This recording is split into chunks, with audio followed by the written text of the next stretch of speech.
और कोई ना। आए उसी की हजूरी में, उसकी हजूरी में शुक्रगुजारी करते हुए, उसकी हजूरी में जो उसने बड़े काम हमारे लिए किए हैं, आए शादमान हो जाए अपनी लाइफ के हर दुख को भुलाकर। आए शादमानी में शादमान हो जाए जो यीशु मसीह ने हमें बख्शी है, क्योंकि वो अबदी शादमानी है।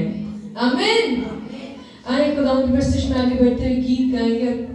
गीत में कहेंगे खुदावंद मैं तेरी निजात से शादमान हूँ। मुझे दुनिया की शादमानी नहीं चाहिए। जो दुनिया खुशी देती है वो कुछ भी नहीं, लेकिन जो तू देता है वो अबदी शादमानी है। हालेलुया।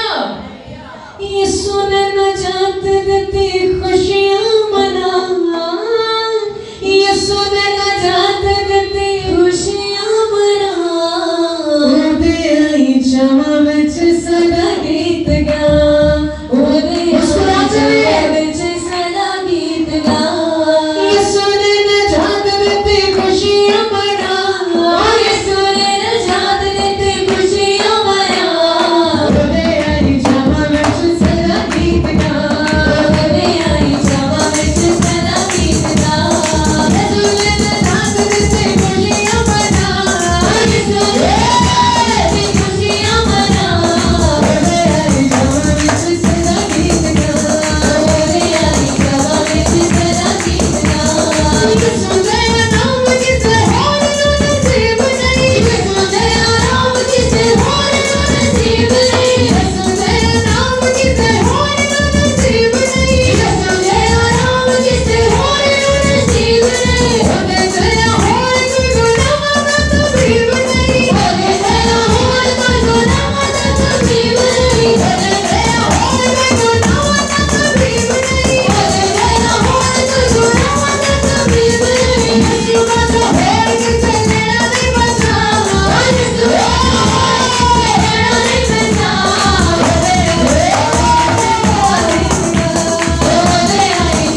नहीं बचा।